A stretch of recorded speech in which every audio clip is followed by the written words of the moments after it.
It's fantastic as always to give talks as part of BFI. It's a pity that we can't all come together in person. I originally had scheduled to give a Becca Brown bag back in the spring before we all had to go remote. So I'm glad that we're able to do it eventually. In that time, as with many other people and many other economists, when the coronavirus hit our shores, we all sort of pivoted and tried to apply the tools that were our comparative advantage to thinking about some of the issues that COVID brings and where we could maybe shed some insight. So starting in March, I started working with two frequent collaborators of mine, Ben Moll, who's at the London School of Economics, and Gianluca Violante, who's at Princeton University, to try and adapt the sort of work that I do in macroeconomics, which is right at the intersection of macro and microeconomics. I work in an area of macro which has a fancy sounding name. It's called heterogeneous agent macro. And it's a branch of macroeconomics that we use to think about the effects of macro shocks and macro policies on the distribution of outcomes across households. So what we did was to try and pivot and adapt our class of models to be able to think about issues that surround coronavirus. So I thought I'd give you a kind of a short overview of how that approach works and some of the insights that we have kind of been focusing on as a result of our work. So in the United States and many other countries, the policy response to COVID has broadly consisted of a two-pronged strategy. Lockdowns, which consist of restricting economic activities that facilitate the spread of the virus, like work in the workplace and interactions, economic interactions that involve social connectedness, together with fiscal stimulus, which in the US took the form of the Coronavirus Aid, Relief and Economic Security Act, or the CARES Act for short.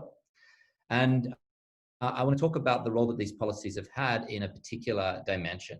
So our goal is to quantify two separate types of trade-offs that are inherent in these particular policies. So first, there's a trade-off that is commonly, or certainly has been very vociferously discussed in amongst policymakers, journalists, and economists and epidemiologists, which is the trade-off between aggregate lives and livelihoods.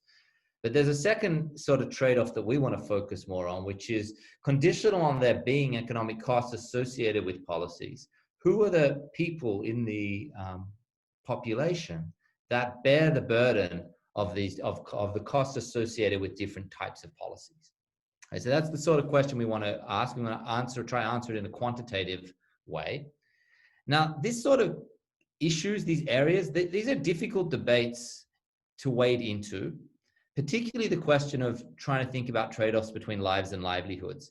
And because most discussions of this issue require one to take a stand on the economic value of human life and the economic value of morbidity. This is difficult. It's an area I don't really want to wade into. So what we've tried to do is to figure out a way that we can make progress on answering these questions without actually having to take a stand on the economic values associated with health outcomes. So to do that, we're going to advocate for an approach that we call the distributional pandemic possibility frontier. And this is the idea of applying basic ideas from economics in terms of measuring trade-offs that allow us to compare the effects of economic policies without us taking a stand on what that trade-off looks like. So to give you just a kind of a hint of flavor, and I'm going to come back to this in like 20 minutes time at the end of the talk, I'm going to show you a picture of what one of these pandemic possibility frontiers looks like. And then I will come back to it. So a pandemic possibility frontier is a picture that looks like this. It has two axes as always, and it has some lines on it. So you can just focus on the blue line. What every point on this line is a different policy. So what we do is we map out different policies. So every point on here is a particular line. I've plotted with the one which corresponds to what the policy that was actually implemented in the US in the spring and early summer. And what it does is for each point on this line, it allows you to read off the cumulative total deaths or mortality associated with that policy from the virus, and a measure of the economic welfare costs associated with that policy. So each of the points on this frontier is a kind of a policy choice. And what the frontier does is it allows us to visualize and compare how the economic costs compare with the mortality costs of different policies. And we find this very useful because it allows us to rationalize some of the different perspectives that different people have taken on the relative trade-offs. And you'll see just by eyeballing this blue line at the moment, there's some portions of the blue line that are relatively flat, like this portion here. And there's some portions that are relatively steep, like this portion here. And we're going to be able to collapse some of the debate about the trade-off or the value of different types of policies as interpreting them as different priors that people have about where on this frontier we currently sit. Do we sit on steep portions or do we sit on flat portions? So I'll come back to that. But this is going to be basically our output, so a figure that looks like this, pandemic possibility frontier. How are we going to do that? What we're going to do is we're going to integrate two types of economic models. What I'm going to do in my talk is I'm going to give you kind of a very kind of broad overview of how this modeling looks like. And then I'm going to spend some of the talk showing you some simulations from our framework and explaining why we predict the things that we predict. So as I said, I work in an area of economics called heterogeneous agent macro. So we're going to use what's called a heterogeneous agent macroeconomic model. A heterogeneous agent macroeconomic model is like the frontier class of macroeconomic models that are used when you want to take into account that there's a lot of different types of people in the population and that there's distributions of wealth, consumption, and income across households. So this is in contrast to another branch of economics called representative agent macroeconomics, in which you assume that the household sector is all just one single individual. So because we're focused on the differences across people and who bears the costs of these policies, it's going to be useful to work with the heterogeneous agent macro model. We're going to integrate that into that model, something called an SIR model. An SIR model is a class of epidemiological models that are used to understand and track the evolution of a virus. So we're going to take those ideas from the epidemiological literature, and then we're going to make changes to both of them and then integrate them together. So let me just tell you kind of the four kind of key ingredients in this, this model. Remember, what is a model in economics? For our purpose, a model is going to be an artificial version of the world. So an artificial simplified, necessarily simplified, has to be simplified, version of the world that lives on our computers and that we can then use to simulate alternative outcomes and see what would happen if we were to do different things to what actually happened in reality. Remember, you don't judge economic models on their realism. Obviously, all models are wrong. As the statistician George Box once said, all models are wrong, but some models are useful. So the idea is we want the model to be useful, not necessarily realistic. So we're going to, in order for the model to be useful, we are going to have to introduce a certain set of ingredients into it. So the key ingredients, and I'm going to again go into a little bit of detail on some of these to give you an overview, is that the economic block of the model is going to have three different types of production. So we're going to have a sector of the economy called regular production. Regular production is the sort of things that was in macroeconomic models before COVID, normal type of economic activity. But we also want to take into account something what we'll call social production. Social production is splitting out those types of economic interactions that require face-to-face human interaction. So an example might be that in order to dine outside of home, you have to have some face-to-face interaction. That's the restaurant would be a classic example, but there's lots of others as well. And then we want to take into account another element of production, which is economists call home production. Home production is the idea that there are some things that you can do, some tasks that you can do that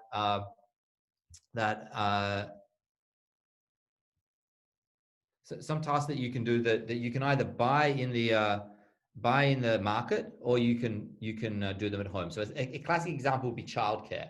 There's different ways in which you can get care for your children. You can produce the childcare at home by looking after your kids yourself, or you can pay somebody to look after your kids.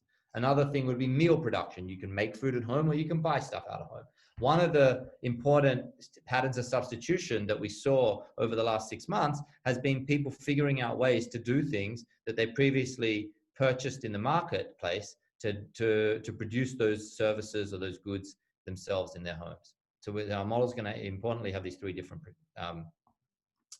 types of production. We're also going to have 3 different types of labor. So 3 different ways in which people can work. So again, the standard typical macro model would assume that people work in a workplace. So we're also going to take into account that some types of work can be done remotely, and some type of works have to be done in the workplace. So people can choose to work in our model, can choose to work at home or choose to work remotely. And then in addition, they can also choose to work in producing some of these home production services. So working remotely and home production are 2 different things. Working remotely means you're going to produce things that can be sold in the marketplace, but you're going to reproduce them at home. So right now I'm doing that. You guys aren't paying to listen to me, but you are paying school fees, so indirectly you are. I'm producing economic services right now, but I'm doing it from the comfort of my own home. Actually, I'm not. I'm in I'm outside of my home, but I could be doing it from home because we're doing it remotely. That's different from doing home production, which is producing things at home that you're not going to sell in the marketplace. So those are like the childcare and making food at home. One of the key dimensions of heterogeneity, or differences, or diversity across people, that was going to be important is occupations, and we're going to distinguish between occupations along 3 different dimensions. And I'll just mention them now. I'm going to come back to them on the next in a slide or 2. So they're going to be called flexibility, which means the extent to which you could do your job at home or have to do your job in the workplace. Sectoral intensity, which basically means, is your job one that produces goods that are mostly regular goods or social goods? And essentiality, which means, is your job one that is required to be performed even in the presence of a government mandated lockdown? And what we're going to do is I'm going to come back and explain a little bit more about what are the types of occupations in these different jobs. And that's going to be really important for thinking about who benefits and who loses from different types of policies. So these are kind of extensions that we need to make to the macro side of the model, the heterogeneous agent model. With respect to the epidemiological block of the model, the SIR model, there's one important change that we have to make relative to the types of models that are typically used outside of economics, which is that we're going to allow for what we call a 2-way behavioral feedback between the virus and economic activity. What does that mean? It means that we're not going to think about the virus just spreading around the population at random.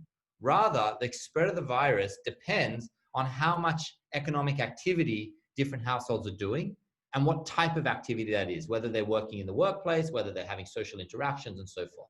So that's the one way of the feedback, is that economic activity affects virus transmission. But then we're also going to take seriously the idea that there's the other direction of feedback, which is that the virus transmission affects economic activity, meaning that when there's more virus around, people are going to be less inclined to want to work in the workplace and less inclined to want to engage in social forms of economic interaction. And this 2-way behavioral feedback is absolutely crucial for trying to understand the effects of lockdown policies, because the classic difficult question in understanding the effect of a lockdown policy is to ask, what would have happened in the absence of the lockdown? And for that, we need to know, how would people have endogenously changed their behavior given the spread of the virus? And that's what the game of our model is we're going to be able to develop that counterfactual and then be able to use it to ask how different things would be in the presence of a lockdown. Right? Now, one of the key insights that's going to drives a lot of my results is going to be that the idea that economic exposure to the pandemic is correlated with financial vulnerability. So there's some big words there. So let me explain what that means. Whenever you have an economic downturn, for somebody to be hurt by that downturn, 2 things need to be true. Number one is that they have to be affected by it. They have to be exposed to it. So if you work in if you work in a job where the demand for your product wasn't affected by the downturn, then your income wasn't changed and you weren't exposed to the virus or the downturn. If you're exposed to the downturn, it means that you got hit by it, and your income, you might lose your job, you don't get a wage raise, bad things happen on your economic side. But for that to have welfare consequences to you, you also have to be vulnerable. What I mean by vulnerable? Well, imagine that you have quite a lot of wealth, and that a lot of that wealth is available to you to use in very liquid form. So you have a lot of, you've saved a lot of, say, precautionary savings in your checking account. then if you have a small drop in your income because of a recession, even though your incomes fall and your welfare costs might not be that big, because you're able to just smooth out that temporary drop in your income without having to lower how much you spend, and the types of things that you purchase, because you have a lot of wealth allow you to insure yourself against it. So vulnerability means the extent to which you have insurance, and that insurance might come in the form of unemployment insurance from the government, or it might come in the form of self-insurance from having wealth, and whether or not you're exposed. Okay, so the people who get hit really hard are people who are both exposed to a shock and are vulnerable. And one of the things that we find is that what's special about the coronavirus recession is that it's the same people who are both heavily exposed and who are financially vulnerable. Okay, so I'm gonna show you that in one slide. Okay, so let me tell you a little bit about. Sorry, I brought some very long slides, obviously, which I'm not gonna talk about. So I want to talk about occupations. Okay, so remember I said that there's 3 different dimensions, a way of thinking about occupation. So people often don't think about this. They think about like bartenders and waiters and waiters and waitresses, right? So I want you to distinguish between 2 dimensions of how occupations might be different. So the first is what I call flexibility. A flexibility is the columns of this table. These are examples here. A flexible occupation is one in which it's very easy to do your job without going into your workplace. So I work in a pretty flexible occupation. I've been able to teach, give talks, do my research without actually going into my office. I've been into my office once in the last 6 months. Other occupations are very difficult to do without going to work. Classic ones would be if you work in a coal mine, it's very hard to mine from home. If you are a retail shop assistant, it's very hard to do that from home. That's one dimension of differences across occupations. The other dimension of differences across occupations is the sectoral intensity. Do you produce goods and services that are transacted that require social interaction or that don't require social interaction? So a classic example of a job that requires social interaction, again, would be the bartender or the waitress. Those are jobs that are both rigid, you can't do them from home, and they require social interaction. You can contrast that with like a software engineer or an economist, which is one that you can do it from home. And more importantly, I don't need to actually interact with people face to face in order to do my job. It's not just that I can do it from home. There doesn't need to be any interaction between people in order to do it. Maybe I don't do it as well, but we don't need to do it. So a software engineer and an architect work in very flexible, very C-intensive occupations. And oftentimes people think that flexibility and sectoral intensity are the same thing. So they focus on the occupations on the diagonal of this little matrix here. But there are also important occupations on the off-diagonal term. So you could think about like a car mechanic. A car mechanic can't do their jobs from home. You need to be in you need your machines. You need to be in your auto shop in order to do it. But there doesn't need to necessarily be any human interaction in order for me to get my car fixed. We can drop the car off. We don't actually really ever have to come into any interaction with each other.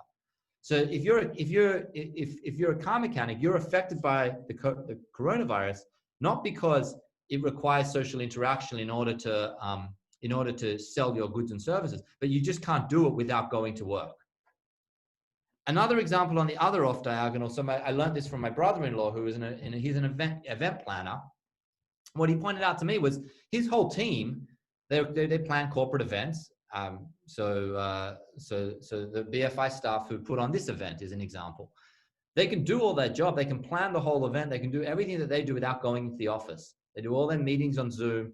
But the problem is there's no demand for the services they produce. No one's having events. So they've been hit by the coronavirus, not because they can't do their job, but because no one wants to purchase they're unable to have the interactions they need to purchase their products. So how you are affected by the virus depends on which of these 4 categories you fall into. And what's interesting is that the ones that are most exposed are going to be the ones that get hit in both dimensions. These ones in this bottom right here, who both can't do it from home and require social interaction in order to be able to interact. And what it turns out in the data is that these people in these occupations are also these are the ones who are most exposed, are also the ones who are most financially vulnerable. The fraction of households who live hand to mouth is about 3 or 4 times as high in this group down here than it is in this group up here. So the same groups that are exposed are also hit hard by the virus. And that's why fiscal policy has a big role to play in mediating the distributional effects of the virus. Okay, so I'm going to explore that a little bit more. So that's the basic. I'm not going to go, as you can see, this is a model, lots of complicated equations. And if we had 2 hours and I would explain it all to you, obviously I'm not going to do that. A lot of complicated equations. So you'll have to just believe me that this is kind of how these are the key forces at work. But now what we're going to do is we're going to model, what I'm going to do is I'm going to study in my model some counterfactual scenarios of what happens if you have a lockdown and if you don't have a lockdown. Okay, so let me show you that. So first thing I want you to do is I just want to brag a bit, because I told you, you shouldn't judge a model based on how real it is. So what should you judge it on? So one thing you might want to judge it on is how well does it do at predicting things out of sample. So this is just a plot. I'm about to show you some simulations of the model, but I just want to show you this now because I kind of found it interesting. So we did our calibrations back in August over here. So back in August, we made it. What we did is we targeted our model so that it does a pretty good job at matching the total deaths back in August.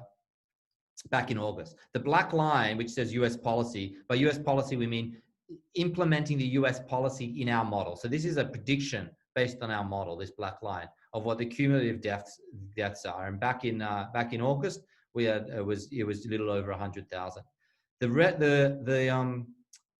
The green line is the actual data up until the September 11th, and then some predictions, some forecasts back in September. I ran out of time before this talk, so I should have updated this.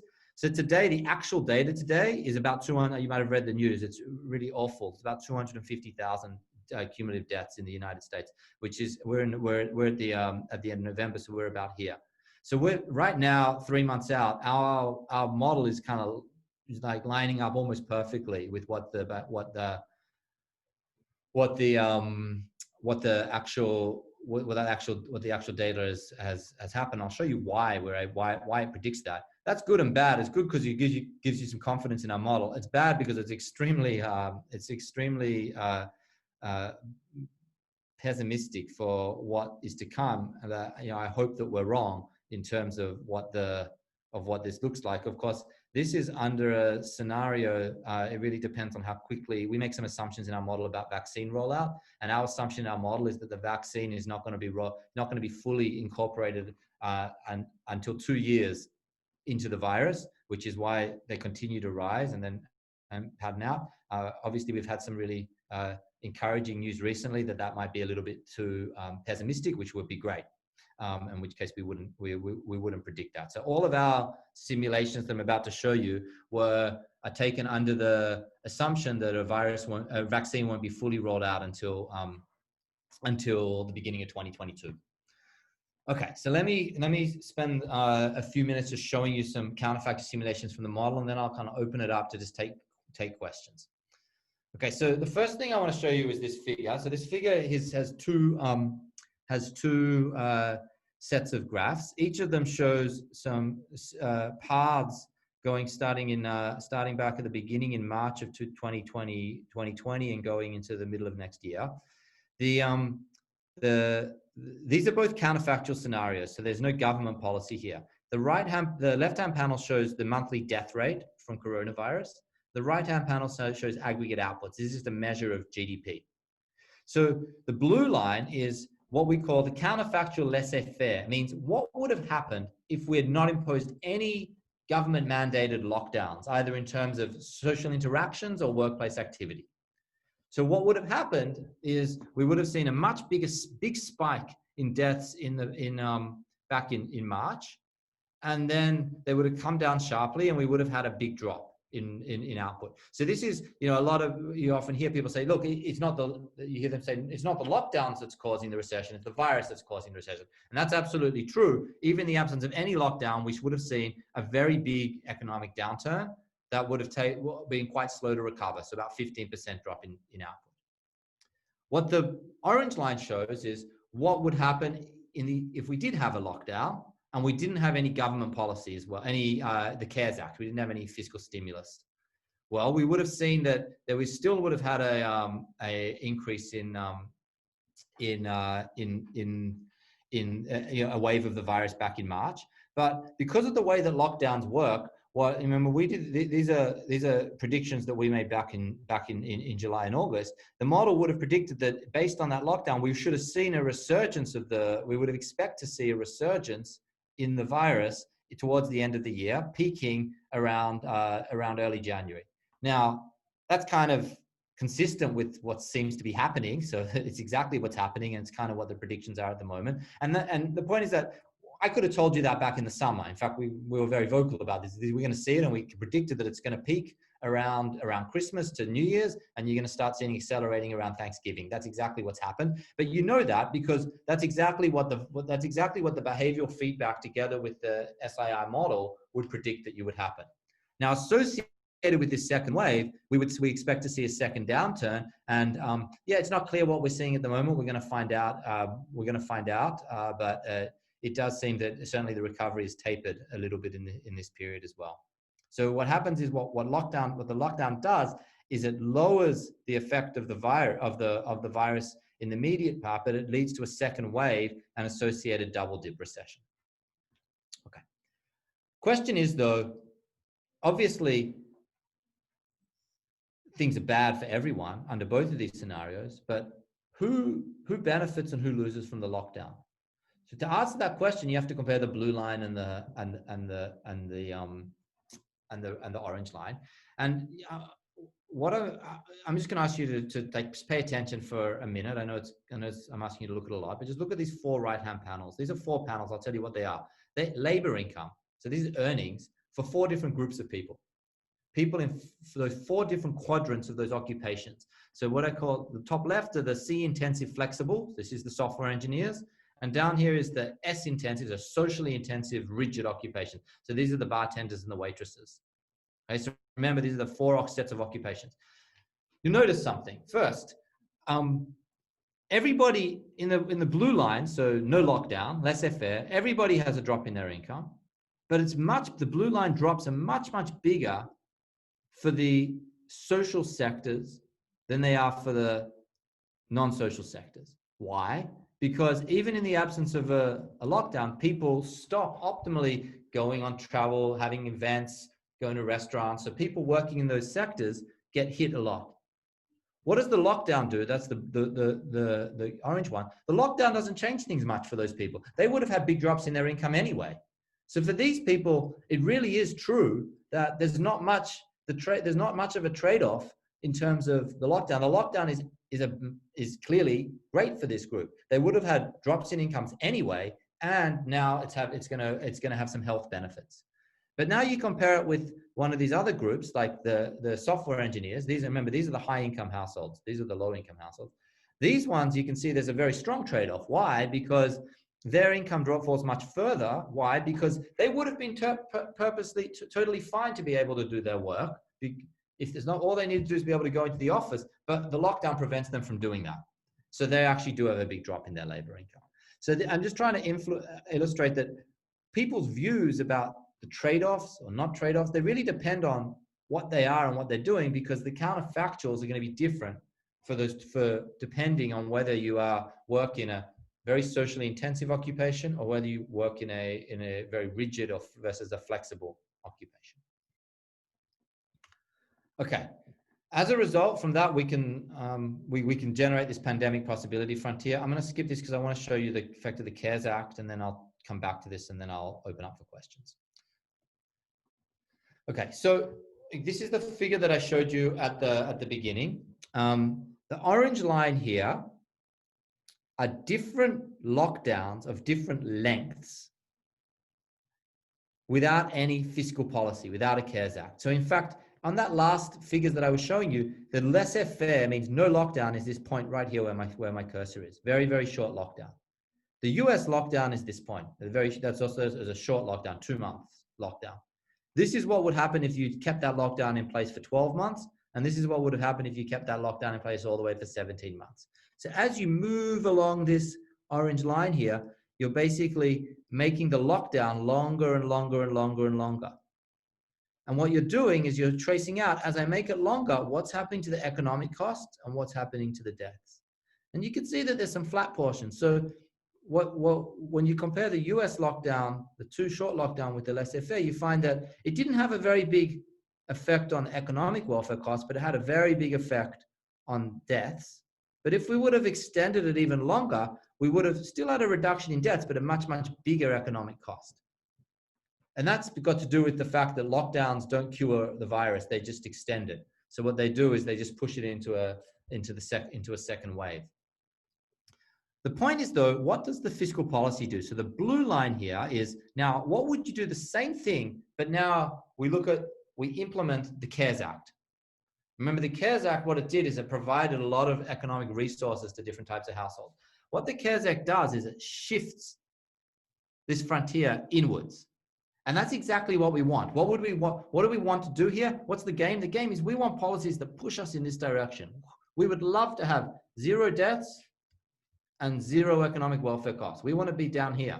So any policy that pushes us in that direction is going to be good. So this shows that the CARES Act did a great job, because what it did is it allowed us to lower the economic welfare costs without actually having to increase the amount of mortality. Now, of course, though, and this is where I'll finish. Of course, the effects of the CARES Act are not borne uniformly. They're borne very differently across different people in the population. So I'm going to finish with this figure, which says, okay, let's put aside all the health effects and just think about the economic costs. So what is the economic effect to different types of people of the virus and the policies? And what I've done is I've plotted households from those in the bottom decile of the earnings distribution, so the lowest income households, up to the highest income households, the top decile of the income distribution.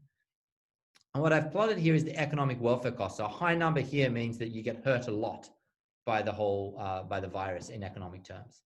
And you can see something really interesting. Even in the absence of the policy, so like that's the green line, you find that this is kind of hump shaped. The people who get hurt the most are those in the middle of the earnings distribution. Why is that?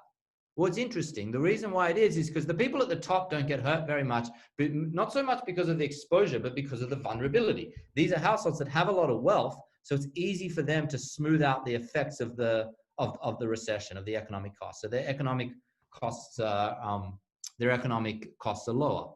But then why isn't this whole thing downward sloping? Why isn't it the people at the bottom also have really high welfare costs? Well, the reason is for people right at the bottom of the earnings distribution, a lot of their income doesn't come from the labor market, but comes from government transfers anyway. So government transfers weren't affected. So because they're not earning a lot anyway, they don't get hit by as much. Most of their income was coming from the government already. So that's why you have this hump shape. And that's why when you add the CARES Act, that's what the orange line is, you get an even more hump-shaped response. Because what the CARES Act did is it redistributed wealth or income towards the poorest households. So in fact, the households that have been hit the hardest in terms of economic costs, are those right in the middle of the earnings distribution, not those at the bottom or those at the top.